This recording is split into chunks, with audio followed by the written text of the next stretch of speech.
Está no ar mais um episódio do nosso podcast que fala de alimentação, atividade física, bem-estar e aborda assuntos que vão muito além da dieta. Seja bem-vindo, uma boa noite. Meu nome é Gustavo Luiz, eu sou nutricionista e professor de educação física. E hoje eu trouxe aqui uma paciente que faz acompanhamento com a gente há mais de 3 anos. Ela convive com a diabetes tipo 1 desde a adolescência. E ela vai contar pra gente os momentos de dificuldade, de descobrimento e aceitação dessa condição, além da importância da alimentação e da atividade física, não só para o bem-estar físico, porque a forma física motiva, mas também para a qualidade de vida para quem convive com a diabetes tipo 1. Então, seja bem-vindo, Mônica. Obrigada, boa noite. Boa noite. Obrigada, viu, pelo convite. Estou muito feliz em estar aqui. Bacana. Eu acho que antes da gente começar a contar a história da Mônica, vale uma breve explicação sobre o que é a diabetes. Porque existe uma confusão muito grande, porque existe mais de um tipo de diabetes. Existe a diabetes tipo 1, que você adquire logo na infância e na adolescência, e a tipo 2, que é desenvolvida ao longo da vida. Provavelmente você deve conhecer alguém que convive com a diabetes tipo 2. Cerca de 13 milhões de pessoas no Brasil são portadores de diabetes tipo 2. Diferente da condição da Mônica, a diabetes tipo 2 é adquirida ao longo da vida por um estilo de vida ruim, que envolve má alimentação, sedentarismo, sobrepeso, obesidade, circunferência abdominal elevada, consumo de álcool e uso de tabaco. Então, nesse caso, o que acontece é que existe uma resistência à insulina. O pâncreas dessas pessoas produz insulina normalmente, mas a insulina tem dificuldade de exercer o seu efeito biológico, que é captar glicose. É como se ela abrisse uma portinha na célula que tornasse possível a passagem da glicose do sangue até as nossas células. E aí, como não há essa condição, a glicose vai se acumulando em excesso no nosso sangue. E aí, se a pessoa não se cuida, porque o tratamento envolve principalmente mudança de estilo de vida, essa resistência à insulina vai aumentando. E aí, se a pessoa não se cuida, você desenvolve uma pré-diabetes e, no longo prazo, uma diabetes tipo 2. Para quem ainda assim não consegue mudar o estilo de vida e controlar através da medicação, a diabetes tipo 2 leva a complicações graves. O problema é que, por ela ser uma doença assintomática, a glicemia de um sujeito pode passar dos 200, 300, 400. E por você não se sentir nada, parece que está tudo bem. Mas no longo prazo, o excesso de glicose reagindo na parede dos vasos pode levar à perda de função de alguns órgãos. Então, é comum pacientes com diabetes tipo 2 que não se cuidam perder parte da visão ou completamente a visão e ficarem cegos, perder função renal e precisarem fazer hemodiálise e perder piora do sistema cardiovascular. Então, uma simples ferida pode levar à amputação de um dedo, pode levar à amputação de parte do pé todo, de parte dos membros inferiores. O que pode ser triste, porque poderia ser completamente reversível se houvesse uma mudança de estilo de vida. No caso da Mônica, portadora de diabetes tipo 1, a diabetes tipo 1 ela é desenvolvida principalmente na infância e na adolescência. Tanto é que antigamente a diabetes tipo 1 era conhecida como diabetes juvenil ou diabetes infantil.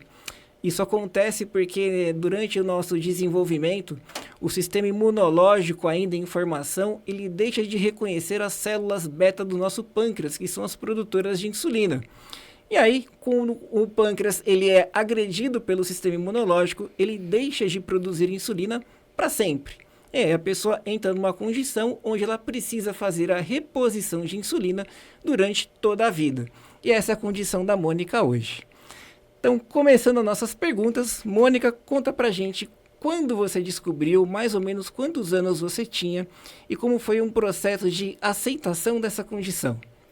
Eu tinha 16 anos, já se passaram 27 anos e a aceitação, como eu te disse, foi tranquila. Eu sou uma pessoa desencanada, vou levando a vida sempre na boa. Mas é difícil, no começo é bem complicado, porque tem todo um ajuste, né, de insulina, até você achar a dose correta e tudo mais, é um pouco mais complicado. A dificuldade é nesse sentido, não na aceitação, eu não tive. Muita gente tem, mas eu não tive. Então você é bem tranquila com relação à condição que você leva. Sim. Sempre foi. Sempre foi, E sempre foi. como você descobriu? Teve algum sintoma? Sim, Fez algum exame? sim. Teve alguma condição na sua casa? Como foi? Eu estava perdendo muito peso, eu fazia muito xixi e muita vontade de comer doce. Muita vontade de comer doce. E eu sempre fui uma pessoa magra, sempre pesei 55, 52. Eu cheguei a 47 quilos né, perdi peso, fui para 47 quilos e quando estava muito ruim já mesmo, fui para o hospital aleatoriamente, assim, sintomas de tontura, sede, e aí cheguei lá, testinho na pontinha do dedo, já estava 400. E aí já foi, né? Já foi pro tratamento. Já iniciamos. E qual foi o primeiro tipo de tratamento que você fez? Foi insulina NPH e a rápida, né? A NPH é a mais... É a lenta. É a lenta e era a mais tradicional de se utilizar, né? Hoje em dia ela já está um pouquinho mais em desuso, né? Ainda usa, né? Mas para quem faz outros tipos de tratamento, como a bomba, que nem eu faço, não usa. Uhum. Mas quem não usa bomba ainda usa NPH e junto a rápida. Sim.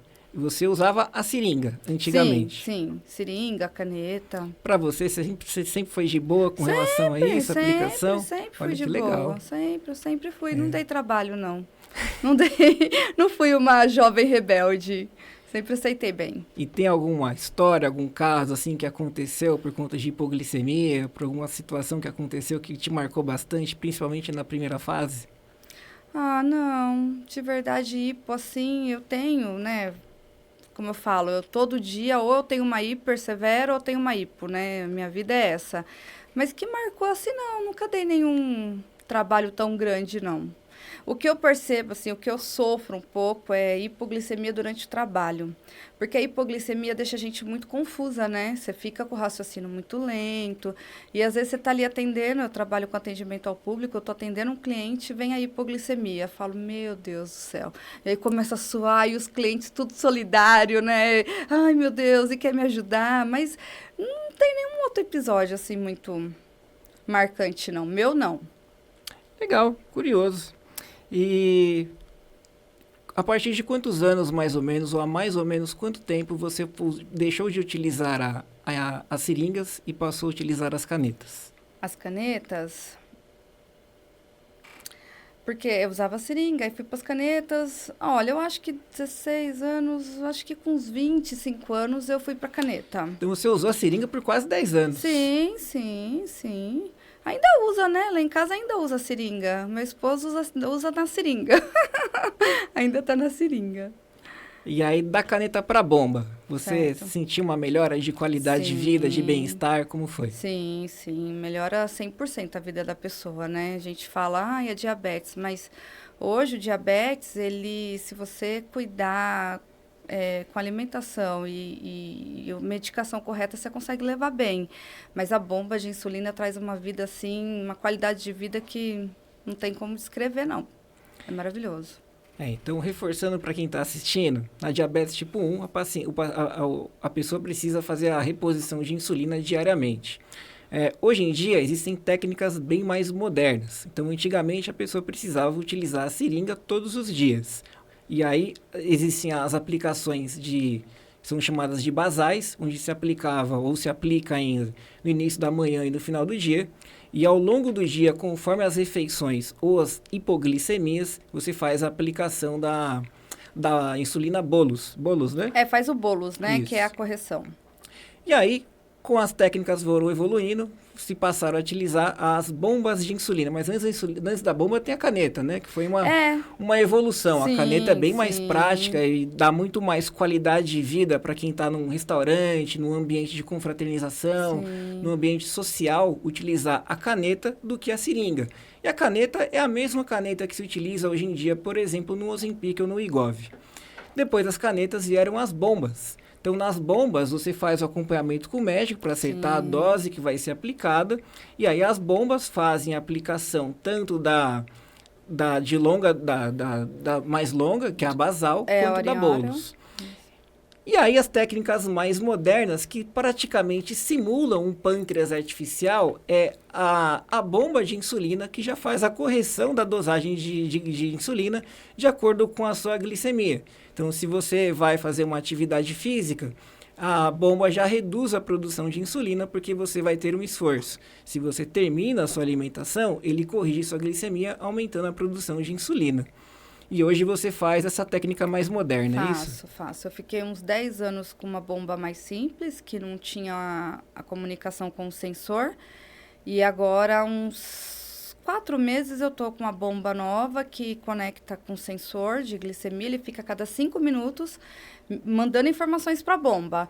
Então, e a bomba apitando. Se tem algum... Né? Eu falo, Jesus, eu nunca mais durmo uma noite inteira, porque ela me alerta o tempo inteiro. Então, assim, tá mais... A médica deixou lá uma... onde é meu limite, que é 250. Lógico que não é para eu ficar chegando lá, mas é meu limite para ela me alertar. E o mínimo 68, né? Quando eu chegar nisso, ela me alertar também. Então, se tá alta, ela me alerta. Se tá baixa, ela para de mandar e já me alerta para eu comer algum carboidrato. E ela faz as correções também durante o dia, conforme os testes, né? Não precisa chegar a 250 para ela corrigir. Ela corrige o dia inteirinho. Sim, exatamente pós-refeição, normal, ela vai subir. E ela só não faz... É só antes das refeições que eu preciso inserir informações de carboidrato, né? Uhum. Então, hoje, antes dessa bomba, eu furava o dedo 10, 15 vezes por dia para fazer os testes de glicemia, se eu quisesse ficar dentro de um controle bom. Com ela, eu só faço 2 testes por dia, que é para calibrar, né? Então, para o sensor ver que ele está funcionando certinho. Então, assim, de 10, 15 furadas de dedo, eu já fui para 2. E antes das minhas refeições, eu preciso informar os carboidratos. É o único momento que eu preciso, Mônica, falar com ela. Ela faz tudo sozinha durante o dia. Que legal. É muito, muito moderno. E mesmo com essa bomba mais moderna, ainda assim, você tem quadros de hiperglicemia e hipoglicemia? Mais de hiper do que de hipo. As hipos diminuíram muito. Eu fazia muita hipo de madrugada. Muita, muita mesmo. E aí eu não tenho mais isso. As hipos diminuíram bastante. Mas as hiper ainda acontece. E qual o sintoma que você mais sente quando tem a hiperglicemia? Sede, muita sede. E irritabilidade. Fica muito irritado. Muito irritado. São os 2 piores. E conta pra gente como foi o seu controle de glicemia ao longo da sua vida. Você sempre foi uma pessoa bem cuidadosa, com contagem de carboidrato certinho? Ou sempre foi daquela, come um pouco aí, aplica uma insulina, manda ver e seja o que Deus quiser? Sempre foi a 2. Até uns 4 anos atrás foi a 2. Vamos assim, corrige e não tinha qualidade na comida. Comia muito carboidrato, só carboidrato, sem a proteína, sem salada, odiava salada. Meio revoltada em não controlar, assim, né, a dieta. Nunca foi muito certinho, não. Então, você me relata que até uns 4 anos atrás você não era muito cuidadosa. Não. E isso bate bem com o tempo que você começou a fazer o acompanhamento com a gente lá no consultório. Sim. É curioso porque a Mônica que eu vejo hoje é uma pessoa super estilo de vida saudável, que treina, que cuida da alimentação. E até 4 anos... Meu marido fala que eu fiquei chata. Ele fala, você ficou chata depois que você passou com nutricionista, começou a treinar. Falei, não tô chata. Eu ia, pra você ter uma ideia, eu ia em rodízio de japonês. À noite, eu chegava em casa, eu passava uma noite do cão. A minha glicemia não abaixava por nada. E eu tacava insulina. No outro dia eu acordava que eu não conseguia sair da cama, com a cama girando, com o quarto girando, porque eu ficava a noite inteira com a glicemia 350, 400. E mandando insulina, não baixava. Agora eu não tenho mais isso, né? Então eu falo, não fiquei chata. Eu só tô mais cuidadosa, né? Aprendi a me cuidar e ter mais... Isso não é qualidade de vida. Não. Às vezes chegam alguns pacientes e falam assim, Hugo, mas eu vou poder comer, né? Eu vou poder... Cara, aprender... Todo mundo pode comer de tudo. É só a gente se organizar e aprender o que é comer e o que é esse tipo de situação. Eu já fui assim um dia. Sim. E não compensa. Não compensa. Não compensa. Se alimentar bem não é isso. Não. O que eu passava, nossa. Eu fui num podcast no final do ano e aí o assunto era um pouco de fim de ano, confraternização, alimentação. E o cara me perguntou assim, que dica você dá pro pessoal no fim do ano? Eu lembro de falar assim pra ele, olha, tá chegando agora em dezembro, os barzinhos estão todos lotados. O Só povo já, confraternização. o povo já né? chutou o pau da barraca, ninguém quer saber de mais nada. O problema é que, por exemplo, entre o Natal e o Ano Novo, aqueles dias ali, o povo tira recesso. Recesso de fim de ano. É um período onde eu não trabalho e eu poderia buscar ter lazer, ter qualidade de vida, ter bem-estar.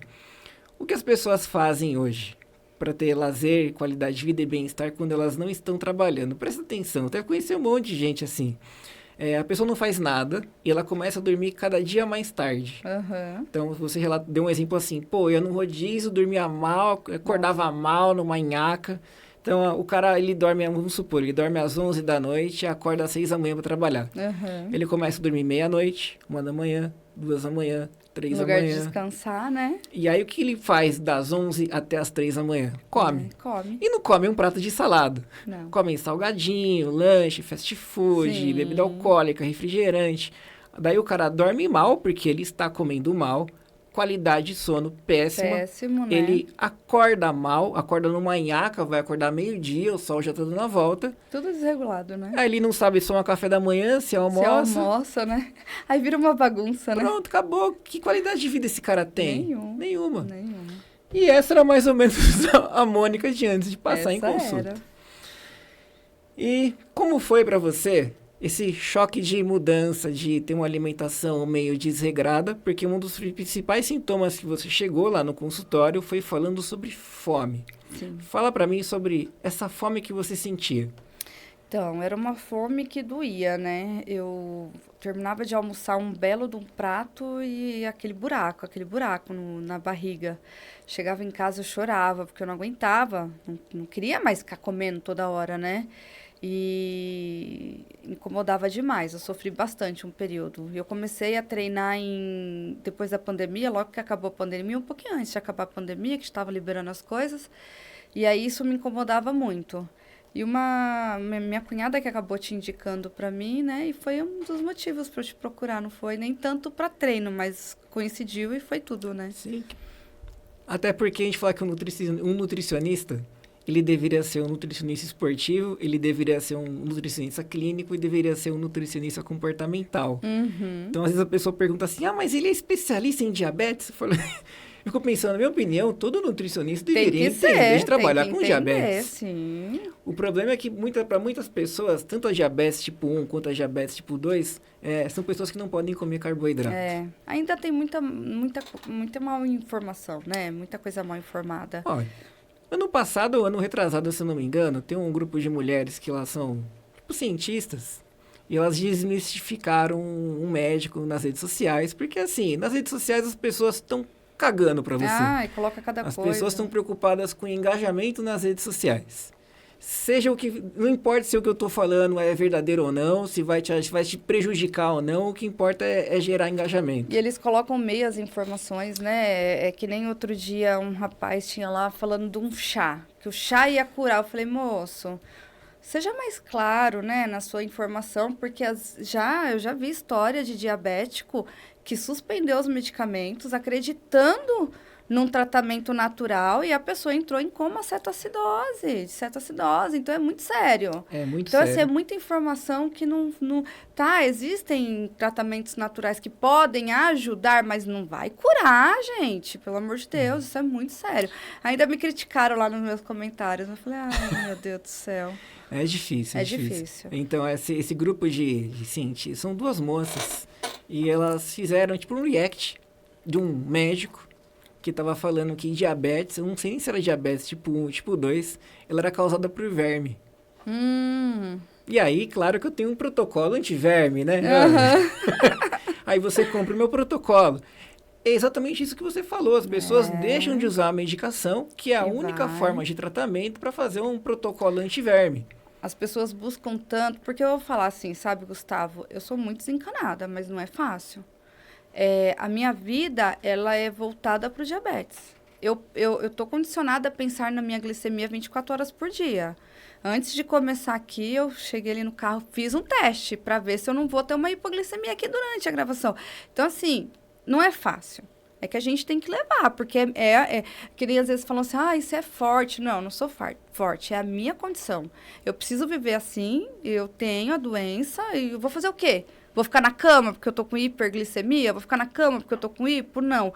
Mas não é fácil. Então, às vezes, as pessoas buscam tanto a cura mesmo, é um desespero em estar curado, que a pessoa vai, suspende o medicamento, toma um negócio e não dá nada certo. E aí que tá, assim, profissionais que se aproveitam da dor das pessoas para enriquecer de alguma forma. Sim. No caso, essas cientistas fizeram um react para desmistificar o que o cara tava dizendo. E aí, no fim, o cara viu o react dessas duas moças e processou as duas. Porque tava humilhando ele nas redes sociais. É que aí pegou tão mal o que aconteceu, a comunidade da área da saúde, porque assim, ele ganhou o processo. Ele ganhou ainda. Ele ganhou o processo. E aí pegou tão mal que a área da saúde ali se mobilizou e começou a falar que era um absurdo isso, que aí reverteram o caso. E para as meninas isso foi ótimo, porque subiu o engajamento delas, ficaram mais conhecidas. Então, pro cara foi um tiro no pé, né? Sim. E para as meninas foi ótimo. Então, ó, é um problema difícil. Sim. Porque é uma condição que gera esse tipo de problema durante toda a vida. As pessoas acabam caindo em ciladas. Ciladas. E aí você começou a treinar, começou a melhorar a sua condição. Sim. Você começou a melhorar seus sinais, seus sintomas. Sim. E no que a alimentação te melhorou mais? Na fome. É muito bom viver sem fome. Às vezes pensar, nossa, eu preciso comer. Lembrar que eu preciso comer. Não ficar com alerta, que, tô com fome, tô com fome. É você só falar, nossa, eu preciso comer, mas não tô com fome. Assim, mudou muito. Aquilo gerava um estresse, eu tava sempre mal-humorada, porque você imagina, você 24 horas com fome. Eu ia dormir, eu falava, eu tô com muita fome. Eu tinha acabado de comer. Então, assim, é inexplicável, mas melhorou muito, muito, muito, muito. Eu tenho notado no prontuário que na segunda consulta você chegou a falar assim, eu chorava de fome. Chorava. E aí no terceiro prontuário tá assim, não, está me dizendo que não está mais sofrendo com aquelas fomes que ela tinha antigamente. É muito bom. Às vezes, tem dias que acontece. Às vezes, acho que ansiedade, mas assim, é raríssimo. Até a gente, às vezes, tem fome que não sabe explicar. Tem dia que você tá falando, meu Deus do céu, que fome é essa? Antigamente, esse horário é o horário que eu chego, né, em casa, era o horário que eu tava no pico da fome. Hoje eu tô aqui tranquila, sem fome. Sua alimentação mudou muito? Muito. No pré-consulta para o pós-acompanhamento? Não, você diz, assim, a qualidade dos alimentos, sim. Nada de difícil de comer, né? Não sei se eu entendi errado, mas sim, eu não comia salada, carne eu não comia a quantidade correta, né, de proteína, legumes eu não comia. E aí eu fui percebendo que isso ajuda na saciedade, né? Eu era uma adulta com paladar infantil. Sim. Então, assim, primeiro fato é você conhecer que está fazendo algo errado. Sim. E que precisa ser melhorado. Sim. E aí a alimentação ela é básica. Eu falo em consulta que meus pacientes não têm tempo de lavar um tomate. Verdade. Mas para a gente se alimentar bem, isso exige o mínimo de organização. Como que você organiza suas refeições? Você faz suas refeições em casa, fora de casa? Como não faço muito em casa, não.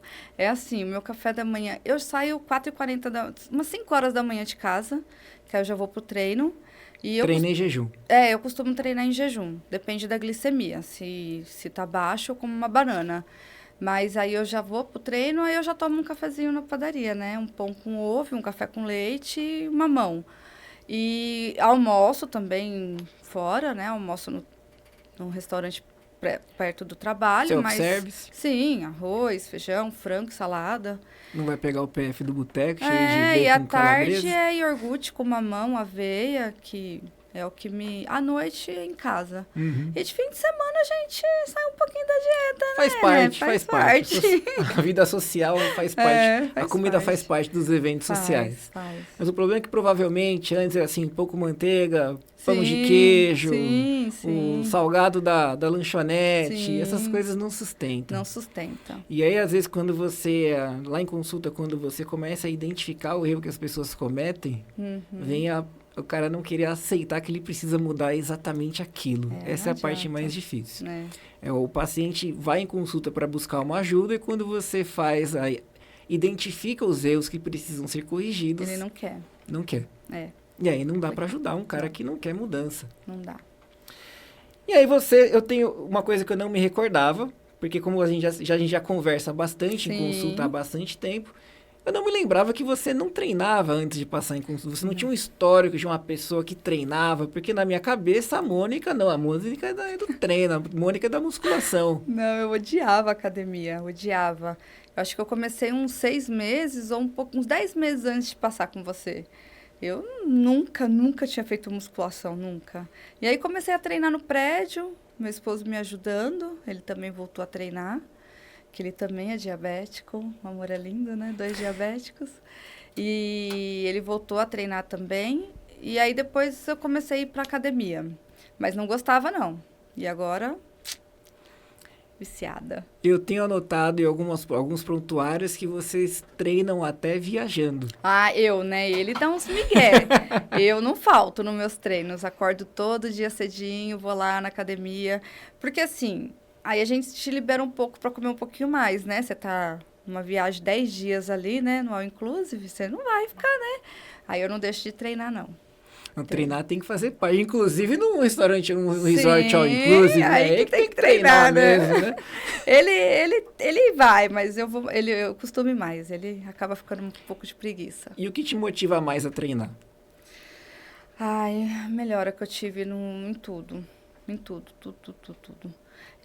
Ânimo, glicemia, ansiedade. Eu fiz uma cirurgia e fiquei 15 dias sem treinar. Eu já percebi que a minha fome aumentou, né, por conta da ansiedade. Tudo. Eu falo que a atividade física é a base do estilo de vida saudável. Eu acho que todos os podcasts que eu já fui, eu sempre falo isso. A atividade física motiva. Motiva, nossa. Se você para de treinar, tudo piora. Tudo Alimentação piora, sono piora, qualidade de vida, bem-estar, se vira numa nhaca e aí conforto vira comida. E quando você treina, você vai olhar pra comer e fala, não, eu não fiz tudo aquilo hoje pra comer, né? Não vou comer. Você fica coisa mais errada. Você fica mais, né? Agora, se você não tá treinando, você não tá nem aí com nada. Por que eu não vou comer um docinho? Sobre treino, eu ia fazer uma pergunta aqui que me fugiu da cabeça. Quanto tempo dura a sua sessão de treino? Uns 45 minutos.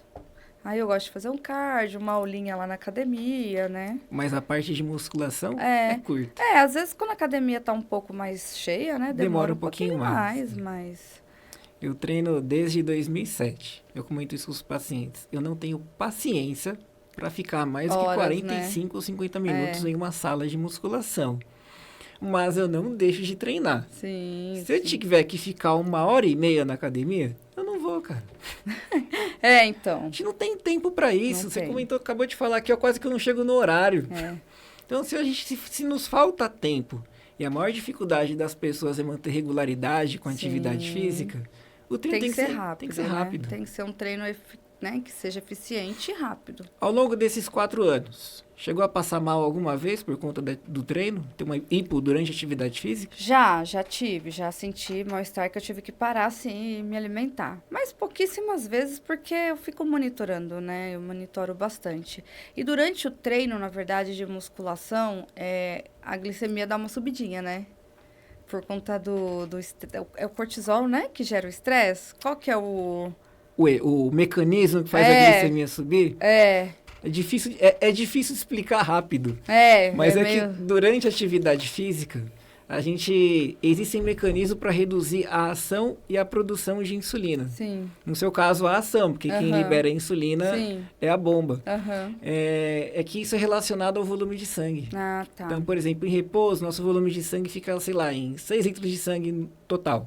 Durante a atividade física, isso pode aumentar 4, 5, 6 vezes. Sim. E por mais que se diminua a produção de insulina, a ação da insulina ainda é alta, porque tem muito mais insulina mesmo que reduz a produção. Sim. Porque é por quantidade de litro de sangue. A hipoglicemia eu tenho mais quando eu tô fazendo cardio.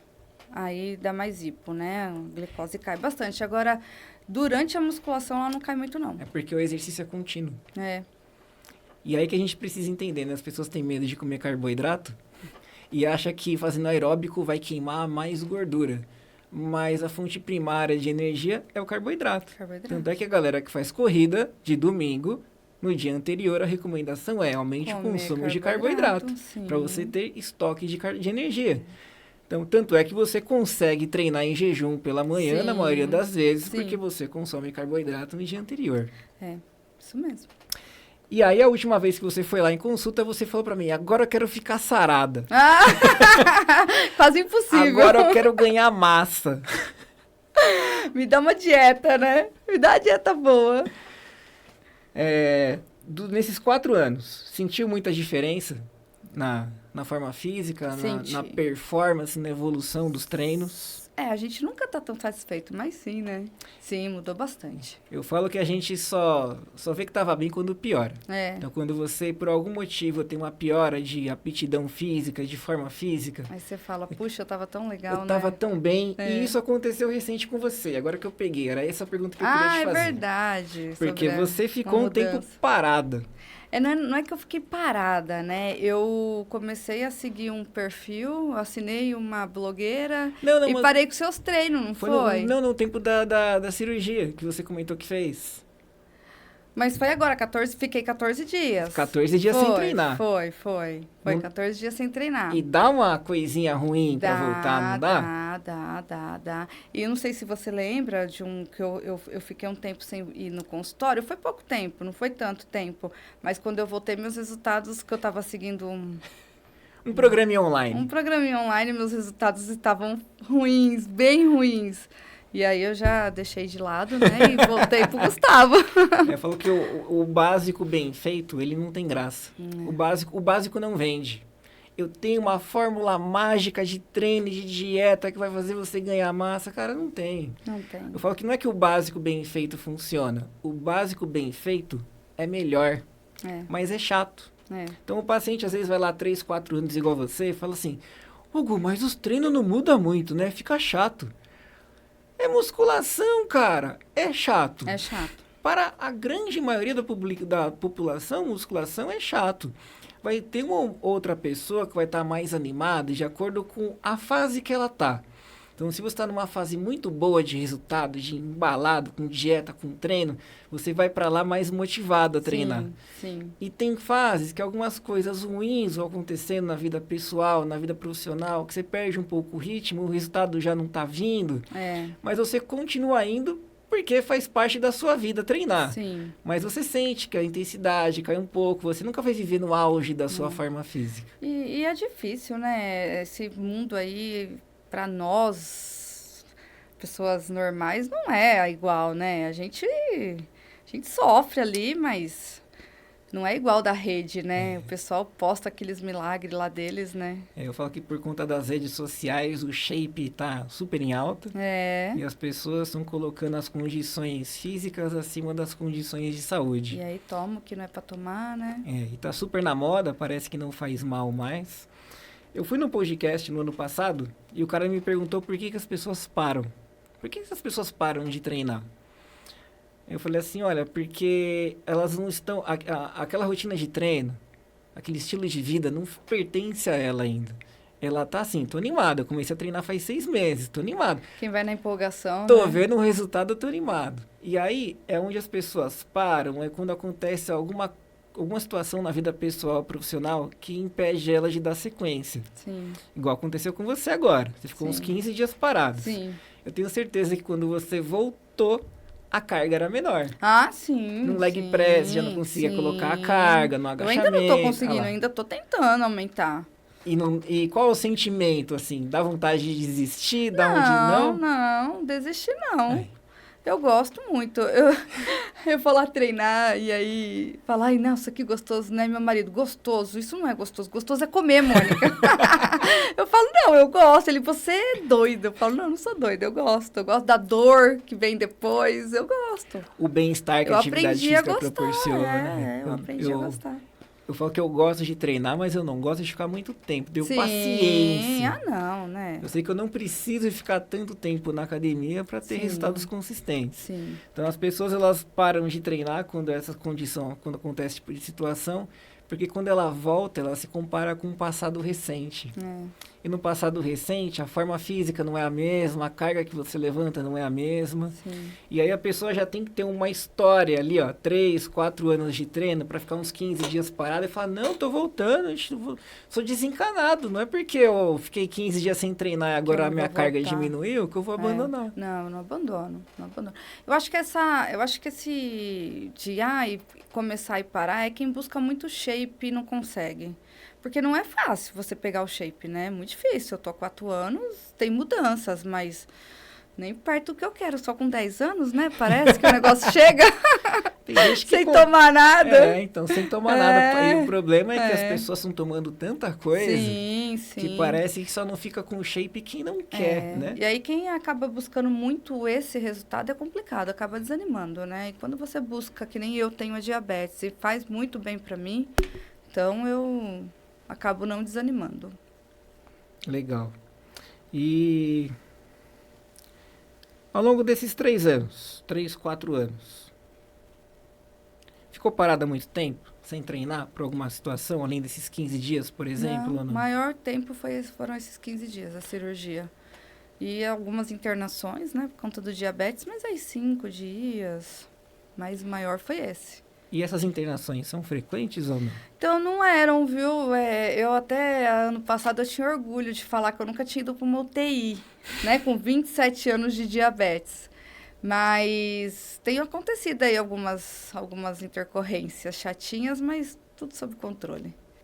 Bom, durante o seu período de aplicações de insulina, desde lá, por exemplo, das seringas que você utilizava, você tinha vergonha de aplicar ou não? Não. Porque assim, evento social, você tá num churrasco, tá num aniversário, numa festa, você comeu alguma coisa, você precisava tirar ali a seringa do bolso e aplicar. De boa, nunca tive vergonha, nunca escondi. Faço isso na frente dos clientes, furo o dedo na frente dos clientes, só tô atendendo só um minutinho, tá? E assim vai, nunca tive. E aí isso desperta a curiosidade das pessoas. Sim, desperta. Tá passando mal? Você tem diabetes? Nossa, mas é de comer doce? Você foi comendo doce? Aí você explica tudo, né? E as pessoas se comovem, eu acho engraçado. E aí quando você usava as canetas, ainda não tinha o Ozempic, Mounjaro? Não. E assim, era mais prático, né? Tinha as canetas, Lantus, né? já, né? A Lantus é uma insulina que já é um pouco mais moderna, né? E eu fui até a Lantus. Aí eu depois fui pra bomba, já não conheço mais tanto essas insulinas mais modernas que são injetáveis, né? Que não é da bomba. Mas nunca tive grilo nenhum. E aí com a bomba você fica com um adesivo no braço. Fico E com aí isso adesivo no provavelmente gera uma boa curiosidade de quem tá ao redor. Muita curiosidade. Pessoal, o que é isso? Você tá usando remédio? É pra parar de fumar? Pra parar de fumar, porque é o adesivo do braço, né? Mas o pessoal fica bem curioso. E como é feito esse controle da bomba com a médica? Explica pra quem não conhece nada. Tá. Em cima de alguns exames, né? Quais exames que você costuma fazer para acompanhar? Da hemoglobina glicada, né? E os exames de sangue de rotina, curva glicêmica, né? chega a fazer também? Não, curva glicêmica não. Nunca precisei fazer, né? E aí ela... todo começo de ajuste tem alterações, né? Sim. Mas ela já faz lá dentro de um cálculo que já deve ser básico, né? Para a maioria. E aí ela faz toda a programação com o pessoal lá o fabricante, né? Da bomba e já manda todas as informações. Voltando então pro assunto de dieta, e você falou que gosta de comer umas besteirinhas a mais no fim de semana. Você sente que isso influencia na sua glicemia ou no controle da bomba? Sim, influencia. E aí você sofre muitos sintomas por conta dessas alterações ou não? Sim, sempre que ela tá... Ou eu mando muita insulina e dá hipo, né? E a pior parte é a hipoglicemia ou a zíper, né? Sempre influencia, sim. São decisões erradas, né? Não tem jeito. Mas que às vezes a gente não resiste. E o seu peso, durante esse período todo, desde antes de sempre foi um peso mais baixo? Teve um período que você ganhou um pouco mais de peso ou não? Então, acho que quando eu comecei a passar lá com você, eu tava com 58 quilos, né? E agora eu tô com 62, mas por conta da massa, né? Gordura não subiu, né? Não, Eu nem gordura olhei suas avaliações. Como o Não. assunto era mais falar de diabetes, né? a paciente anterior, assim, o objetivo era peso. Peso. Então ela perdeu quase 20 quilos, um ano e meio, o assunto era peso. Então eu tava aqui fazendo um podcast com ela e olhando as avaliações, o Sim. histórico de avaliações. Sim. O seu eu nem olhei aqui. Sim, sim. Mas houve ganho de massa com Houve. manutenção de gordura. Sim, Aí, que sim. legal, um pouco Foi. mais de 3 anos. Foi. Qual que é o problema do ganhar massa? A expectativa que as pessoas queriam de ganhar massa. Então chega uma mulher lá, assim, 65, 70 anos. Não, o médico falou que eu tenho que ganhar massa. E aí a pessoa fala ganhar massa, assim, com uma expressão de vou ficar sarada. Até parece, né? Olha, ganhar massa está associada à qualidade de vida, ao bem-estar, ao envelhecimento saudável, mas ganhar massa talvez esteja um pouquinho diferente do que a senhora está Tá esperando. esperando, né? E tem um público mais jovem, que já vem totalmente influenciado pelas redes sociais, principalmente menina. Chega lá, menina de 15, 16 anos, às vezes com o pai, com a mãe, que não pratica atividade física. Fala, não, que eu tô vendo lá o Cariani, eu quero ficar musculosa, eu quero ficar... E acho que vai fazer 6 meses de academia. E vai ficar resolver tudo, com o né? quadríceps quadrado e o abdômen trincado. O abdômen é difícil, né? Ô, trem difícil. Principalmente pra mulher, né? Principalmente pra mulher. Porque mulher tem um perfil de acumular mais gordura do que homem. Sim. Você pega o perfil de um homem, Até nisso mulher se lasca, né? mas a gordura dá curvas no corpo da mulher.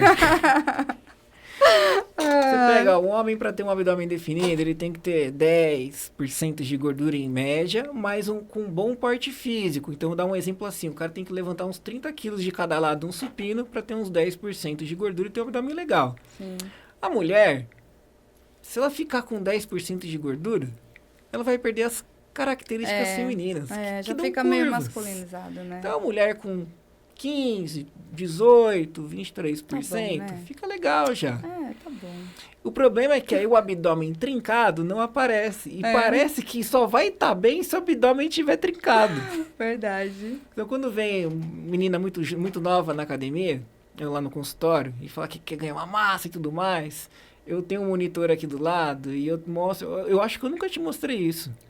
A evolução do corpo feminino de acordo com os anos. Sim, que mostra as do Tchan, né? Como Então as meninas lá, como você eram, pega né? assim, anos Muito 90, mais feminino, né? as meninas eram corpo normal. Sim. E aí quando você pega, por exemplo, início dos anos 2000, você pega uma feiticeira, uma tiazinha, já tava um pouco... na nossa memória, assim, elas eram todas saradas. Sim. Mas se você pesquisar na internet, você vai ver que era um corpo fininho. Sim. Era um corpo de mulher torneado. Sim. Quando chega lá para os anos de 2010, a gente pega as paniquetes, na nossa cabeça, assim, paniquete era tudo bombada. Tudo bombada. Pegar as paniquetes de 2010 e comparar com o que a gente vê nas redes sociais hoje sim, as né? paniquetes eram tudo franga. Tudo franga. Tudo franga. E o corpo bem mais feminino, né? E um corpo bem mais feminino. Sim, sim. Então, os objetivos têm mudado bastante. Sim. E como a gente estava falando, né, de profissionais que se aproveitam da condição de um paciente, às vezes até para enriquecer. Sim. Recentemente eu atendi uma moça, foi no ano passado essa história. E ela falou para mim que ela tinha entrado na menopausa precoce. Ela tinha minha idade, uns 37 anos. E aí eu perguntei para ela o que ela estava tomando. Ela falou, não tô tomando nada, é implante. Aí me acendeu uns 2 sinais aqui, implante de hormônio. Uhum. E aí, quando ela me mostrou o que ela tomava, tinha 2 hormônios masculino e um feminino. Mas a menopausa não é porque você deixa de produzir o hormônio feminino? Feminino? E aí eu mostrei pra ela assim, olha, de acordo com, Anvisa, Sociedade Brasileira de Endocrinologia, o único hormônio feminino que se tem protocolo para você fazer implante na mulher é o Implanon. Sim, que é o... Que é o hormônio feminino. Sim. Provavelmente você ter pagado uma bala nisso daí, porque provavelmente o convênio não ia cobrir. Com certeza. E agora, se você quiser tirar, ela vai te cobrar outra bala. Nossa, né? Ela ficou me olhando assim, E aí passou uns 3 dias, saiu aquela decisão da Anvisa de proibir os chips da beleza e tudo tem esse chip mais, da a beleza, reposição né? de hormônio. Tá na Sim. moda, saiu agora a matéria daquela blogueira. Qual? Ah, me fugiu o nome. Aqui tem aquele é a Eu não... Virgínia, Fonseca lá? Virgínia. Ah, Saiu Virgínia. matéria, acho que na Veja, né? Chip da beleza é bomba. Porque perguntaram pra ela, você tá tomando eu alguma acho coisa? que Não, eu tô tomando nada, eu estou fazendo... Só tô com o implante do chip da beleza, era coisa assim. que é pura bomba, né? É isso. É. Então, e aí a galera vai ficando com quadríceps musculoso, abdômen trincado. E mais uma vez passa a impressão de que sim, que só não fica assim quem não quer. Quem não quer. E aí desanima, né, os coitados que estão lá se matando. O que te leva hoje, Mônica, a levar esse estilo de vida que você tem hoje? A forma física, ela é um incentivador para isso e ela te motiva a manter um estilo de vida saudável por conta da diabetes? Ou você acha que o fato de você ter essa condição hoje ainda é mais importante do que a própria forma física Certo. e ela só é um regulador de tudo isso? Quando eu comecei a treinar foi em busca de forma física, né? Mas quando juntou tudo, dieta e o treino e a melhora na saúde, na questão da fome. Então, hoje o que me leva é o conjunto e a forma física vem de presente. Se vir, veio.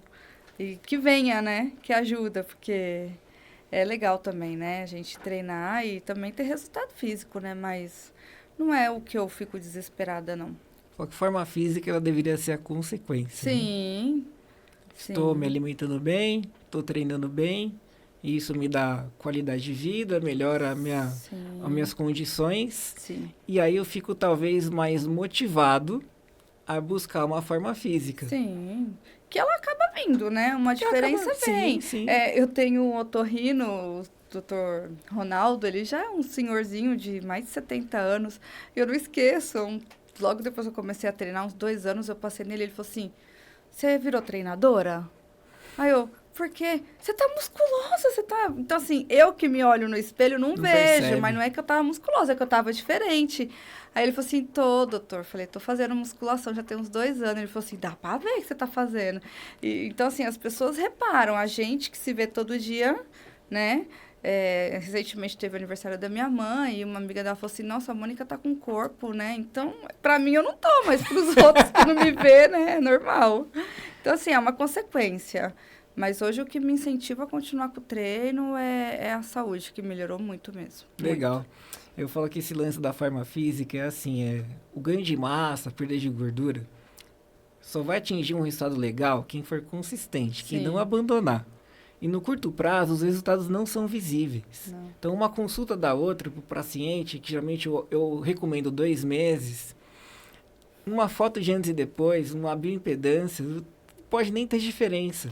E aí isso desmotiva quem está vendo. Sim. Então, porque o ganho de massa ele é muito lento. Sim. É 1 quilo ao longo de 1 ano, mais 1 quilo ao longo de outro ano. Por quê? Porque vai viajar, perde um pouquinho de massa. Aí volta a treinar. Aí, a nossa vida não é isso, aí né? fica doente, Isso aí perde de novo, aí volta a treinar. Quem vive disso é que nem você sempre fala.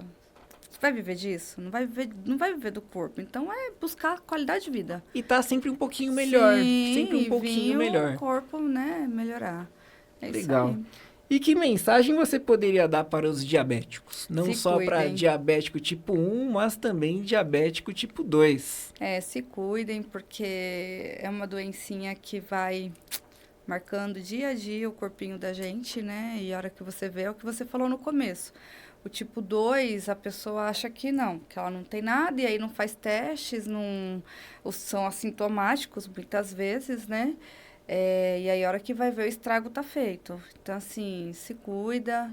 É possível uma dieta, um exercício, ajuda muito, muito, muito. Meu esposo, ele saiu de 2 medicamentos que a gente gastava R$ 500 por mês com os medicamentos, porque é uma doença que custa caro, né? Você vai buscar tratamentos melhores, é caro. É caro. E é assim, só o exercício e a dieta já tirou ele ali daqueles medicamentos. Então, se cuidar. Se cuidar, porque senão o fim é triste. Infelizmente. Infelizmente. Bom, então é isso. Para quem acompanhou a gente até aqui, muito obrigado pela presença, pelo acompanhamento. Fico muito feliz, Mônica, pela sua presença, Gustavo, de ter vindo aqui contar a sua história. Eu falo que para Obrigada. quem nunca imaginou estar num podcast falando Verdade. sobre alimentação, sobre atividade física, pode ser um desafio chegar aqui para falar. Gostei muito da sua presença, espero vê-la outras vezes, não só aqui, mas também lá no consultório. Irei. E até a próxima. Boa noite. Boa noite, gente.